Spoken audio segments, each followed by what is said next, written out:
Ayun na, doon sa kulay. Iya.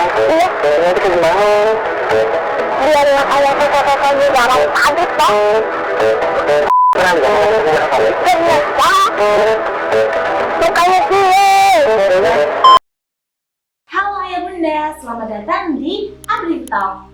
Pada kesempatan kali ini, kita akan membahas mengenai parenting di dalam parenting. Nah, sebenarnya apa sih parenting itu? Mungkin kebanyakan orang mengira parenting adalah kegiatan di mana kita belajar dan juga men-share parenting. Tetapi pada hal ini, parenting merujuk pada kegiatan di mana orang tua sering mengekspos atau mempublikasikan foto atau kegiatan Ananda di dalam media sosial. Tetapi memang senang ya apabila kita bisa membagikan kelucuan Ananda di media sosial, entah itu pada saat Ananda belajar NPASI, langkah pertamanya, atau kelucuan lainnya. Tetapi pada hal ini sebenarnya siapa sih yang memegang kendali? Apakah orang tua, anak, atau malah media sosial?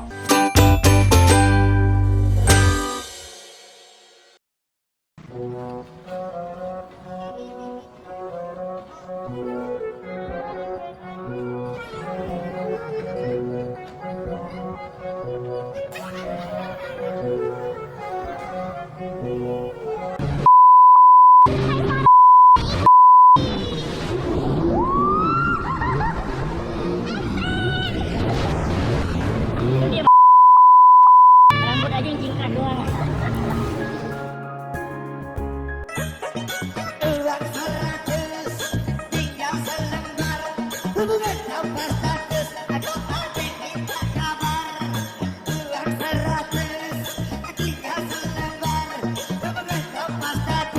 Mungkin beberapa orang tua sering mendengar istilah parenting. Niatnya sih baik, tetapi kita mau membangun jejak digital untuk anak kita yang bahkan di mana anak kita masih belum bisa memilih. Karena kita membahas mengenai parenting, kita juga akan membahas mengenai berita yang akhir-akhir ini sedang viral di media sosial. Seorang anak A yang sedang viral karena perilakunya dinilai tidak sesuai seperti anak pada umumnya. A ini awalnya memang gemas dan lucu ya, tetapi pada akhirnya dia menjadi bahan bual-bualan netizen Indonesia. Yang lebih mengkhawatirkan lagi, popularitas ini seolah dimanfaatkan. Orang tuanya semakin mengeksposnya sehingga membuat tidak memiliki privasi. Viral di media sosial sosok bocah yang menggemaskan dan kerap hadir diundang di acara YouTube maupun TV gegara celutukannya. Dipakai mic, direkam saat dia berceloteh lalu diupload. Berarti secara sadar memang semuanya sudah disetting ya. Padahal isi dari omongan si anak ini ngejulitin sekelompok orang, dan dalam hal ini teteh-teteh buruh bubaran pabrik. Ya, seorang bocah yang namanya lagi banyak diperbincangkan oleh netizen.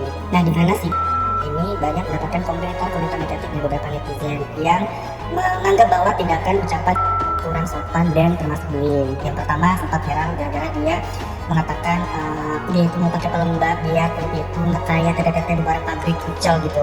Itu yang pertama, sempat viral juga gitu ya. Momen kecilnya menjadi tontonan dan hidupnya menjadi konten, seolah A ini tidak memiliki kendali atas kehidupannya sendiri. Tentu saja hal ini menjadi pengalaman pahit kepada orang tua apabila anaknya menjadi produk di media sosial. Nah, apabila hal ini terjadi, kira-kira siapa yang akan melindungi hak atau privasinya? Ini bukan hanya sekedar engagement, tapi mengenai privasi anak. Kasus seperti ini banyak terjadi di kalangan influencer yang membangun personal branding dari anak mereka. Para orang tua ini tidak bisa membedakan antara momen bahagia dan juga eksploitasi. Mereka menganggap bahwa setiap momen yang terjadi pada anak mereka harus diupload di media sosial. Dan yang lebih parahnya lagi, mereka menjadikan anak-anak mereka sebagai layanan action yang bahkan tanpa persetujuan anak mereka karena anak mereka masih belum paham. Masa kecil mereka yang seharusnya dipenuhi privasi dan ruang tumbuh tanpa tekanan publik, kini harus menjadi jejak digital yang permanen. Hal ini bukan hanya tentang potensi cyberbullying, tetapi mengenai hak serta privasi mereka. Parahnya lagi, ini dapat memicu predator online yang memanfaatkan konten-konten anak kecil.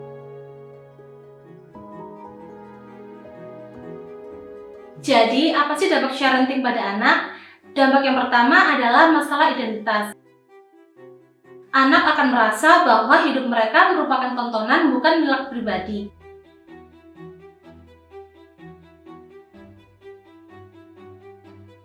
Yang kedua adalah kecemasan juga stres.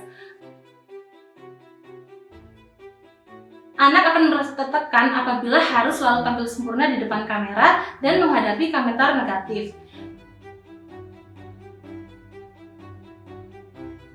Yang ketiga adalah jejak digital. Nah, namanya juga jejak digital pasti bisa diakses oleh siapapun dan juga kemungkinan untuk hilangnya itu kecil.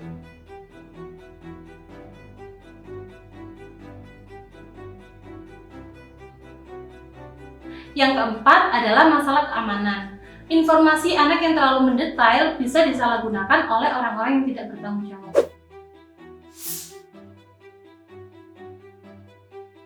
Sebagai orang tua, kita merupakan garda terdepan untuk melindungi anak kita baik di dunia nyata maupun di dunia maya. Tugas kita bukan hanya mendidik ataupun memberi makan, tetapi juga melindungi privasi serta kesejahteraan mereka. Kendali itu ada di tangan kita, bukan ada pada likes ataupun komentar.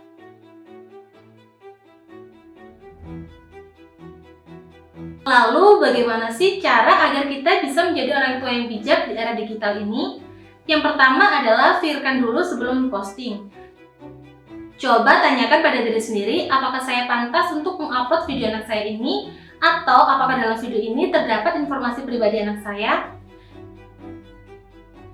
Yang kedua adalah berikan contoh yang baik. Ajari anak bagaimana cara bermedia sosial yang bijak. Yang ketiga adalah awasi penggunaan gadget. Jelaskan pada anak mengenai privasi juga cyberbullying. Yang keempat, hindari area sensitif pada anak, contohnya pada saat anak sedang mandi ataupun sedang tidur, guna menghindari predator online. Dan yang kelima adalah prioritaskan quality time dengan anak. Perlu diingat ya ayah bunda bahwa kenangan terindah untuk anak adalah yang di luar layar. Untuk itu, marilah kita membangun hubungan nyata serta berkualitas bersama anak. Ayah bunda, media sosial merupakan alat. Alat bisa jadi bermanfaat, tetapi bisa membahayakan apabila tidak digunakan secara bijak. Dalam konteks parenting, kendali mutlak ada pada tangan kita. Kita yang menciptakan narasi, kita juga yang melindungi privasi anak. Untuk itu, marilah kita menciptakan lingkungan digital yang aman bagi anak. Pikirkan lagi sebelum jari kita menekan tombol upload dan tanyakan, sebenarnya siapa sih yang memegang kendali?